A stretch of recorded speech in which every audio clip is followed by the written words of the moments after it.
Sylvie Botto, 56 ans, traverse une période de sa vie très éprouvante.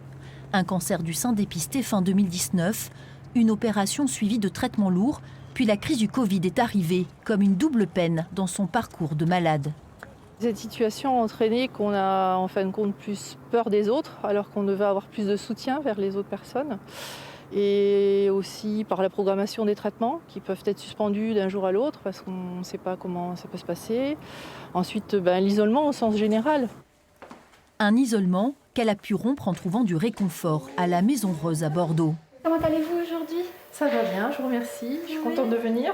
Un lieu dédié à l'accompagnement des femmes atteintes de cancer. Et un refuge pour Émilie, 33 ans.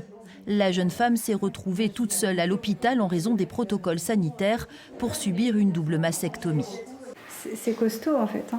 Et du coup, mon compagnon s'est arrêté au parking.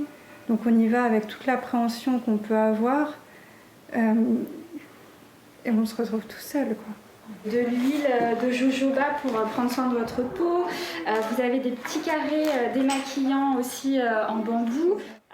Atelier bien-être, esthéticienne, nutrition, un peu d'attention et de chaleur qui font du bien au moral des patientes.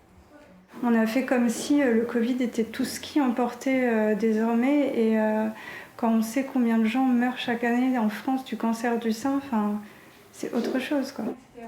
Émilie doit subir encore une opération de reconstruction au mois de mai. Sylvie, elle, attend impatiemment la réouverture des cures thermales pour soigner ses douleurs. Et on va plus loin ce soir avec notre invitée Amélie Gesson-Pote. Bonsoir, vous êtes chirurgienne à la Polyclinique de Bordeaux-Nord, spécialisée dans le cancer du sein. On le voit, ces retards qui ont été pris peuvent aussi avoir des effets dévastateurs.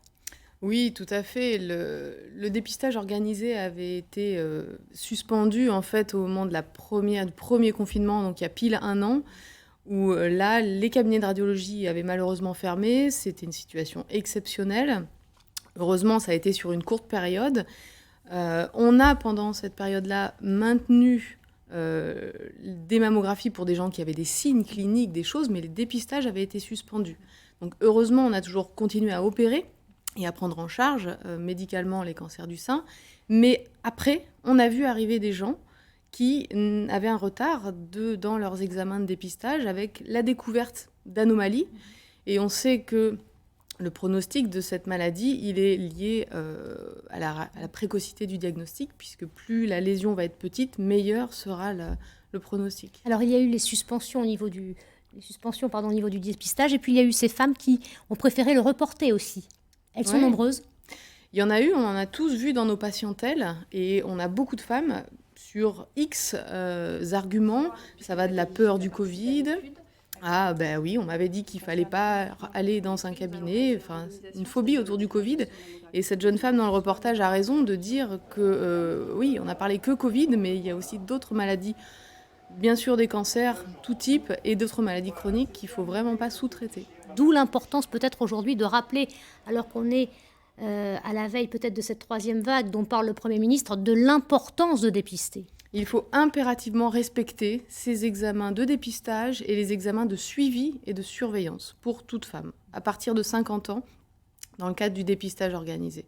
C'est vraiment impératif. Nous, ce qu'on veut en tant que médecin, c'est avoir des traitements le moins lourds à proposer aux patientes, donc des tumeurs de meilleurs pronostics, parce que découvertes très tôt.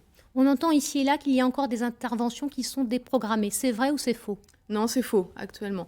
Ça a été le cas au moment du premier confinement, où on a maintenu l'activité de cancérologie en prime abord.